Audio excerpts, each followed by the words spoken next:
তো আজকে চলো দ্য পাসিং অ্যাওয়ে অফ বাপুর ইউনিট 2 এর বাংলা অনুবাদটা পড়ি। যে Gandhiji's funeral was to take place the day after his death. বলছে গান্ধীর যে অন্ত্যেষ্টিক্রিয়া সেটা তার মৃত্যুর একদিন পরে সম্পূর্ণ হতে চলেছিল।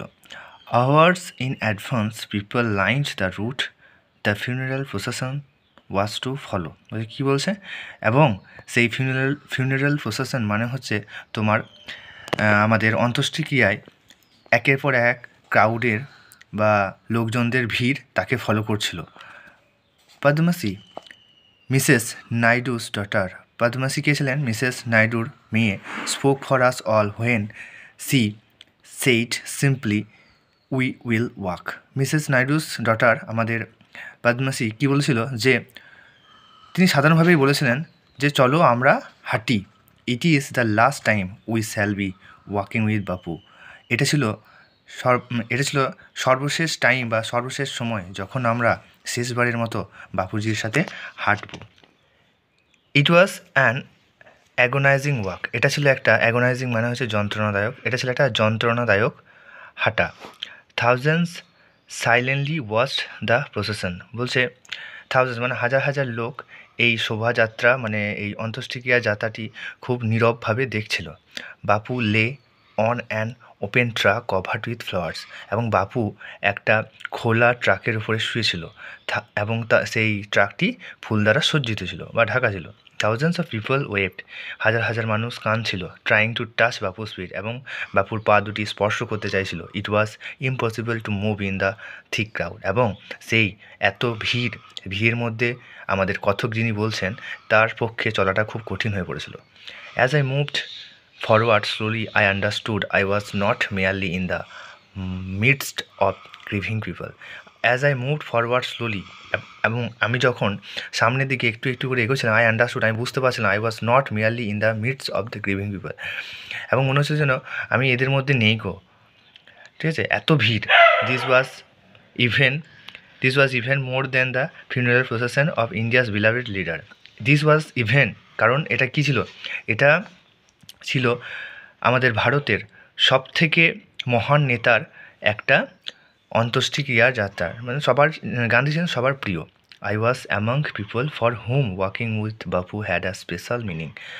আই ওয়াজ অ্যামং পিপল, আমি ছিলাম সমস্ত মানুষের মধ্যে একজন, ফর হুম যার কাছে walking with Bapu had a special meaning, যার কাছে বাপুর সাথে হাঁটার অর্থ একটা বিশাল ছিল। We had walked with Bapu over the rough and smooth of India's recent history.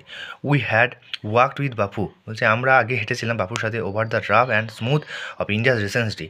ভারতের যে মসৃণ বা বক্র বিভিন্ন ইন্ডিয়াস রিসেন্ট মানে সাম্প্রদায়িক বা সাম্প্রতিক ইতিহাসে বিভিন্ন কাজে আমরা সহজ হোক কঠিন হোক বিভিন্ন কাজে আমরা বাপুজির সাথে হেঁটেছিলাম। We could not now accept the fact that the man who had led us over many difficult paths. We could not now accept, এবং আমরা এটাকে মানতে পারছি না যে the man who had led us over many difficult paths was never going to walk with us again. যেই মানুষটি আমাদেরকে বিভিন্ন কঠিন পথে চালনা করেছিলেন সে আর কখনো আমাদের সাথে আসবে না গো, বা আমাদের সাথে যাবে না গো। এটাই হবে তার লাস্ট শোভাযাত্রা। বাপুর স্লাইট ফিগার হ্যাড ওয়াকড, বাপুর সেই রুগ্ন ছিমছিমে চেহারা হেঁটেছিল। স্টাফ ইন হ্যান্ড, হাতে একটা লাঠি নিয়ে। Over a large part of India, ভারতের এক বিশাল অংশ জুড়ে। To walk is to make slow progress. To walk is, হাঁটার ছিল একটা ধীর উন্নতি, মানে কি তিনি হাঁটতেন তার মানে কি আমাদের ধীরে ধীরে কী হতো, উন্নতি হতো, আমরা ধীরে ধীরে উন্নত হতাম। It is to think with clarity and closely look at all that is around you. হাঁটা আমাদেরকে কী করতে শেখায় বা তোমাদেরকে কী করতে শেখাবে, চারপাশের সমস্ত জিনিসকে একদম খুবই কাছে থেকে বুঝতে এবং জানতে শেখাবে। From small insect to the Horizon in the distance, ছোটো কীটপতঙ্গ থেকে দূরে দিগন্ত পর্যন্ত যা কিছু আছে সেই সম্পর্কে পুঙ্খানুপুঙ্খানু তোমার আকর্ষণ বাড়াবে, তোমাকে বুঝতে শেখাবে। মোর over to walk was often the only way open to the average Indian.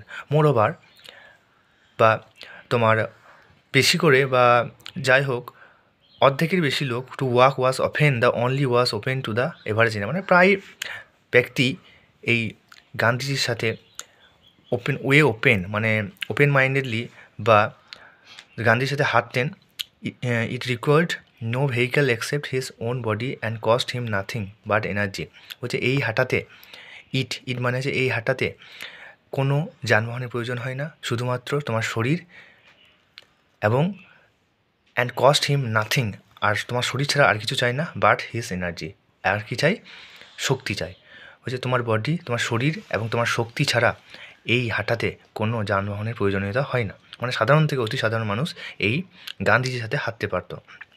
Gandhiji took this necessity, Gandhiji এই হাঁটার প্রয়োজনীয়তা উপলব্ধি করেছিলেন, এবং as he took much that was common place and transformed it into a joyful effort, এবং এইটাকে একটা তিনি সমস্ত সাধারণ মুচি মেথর সমস্ত মানুষকে একত্রে নিয়ে এই হাঁটাটাকে একটা আনন্দদায়ক প্রচেষ্টা হিসেবে পরিগণিত করেছিলেন। ভিডিওটা দেখার জন্য ধন্যবাদ। ভালো লাগলে চ্যানেলটা সাবস্ক্রাইব করে দিও। বাই।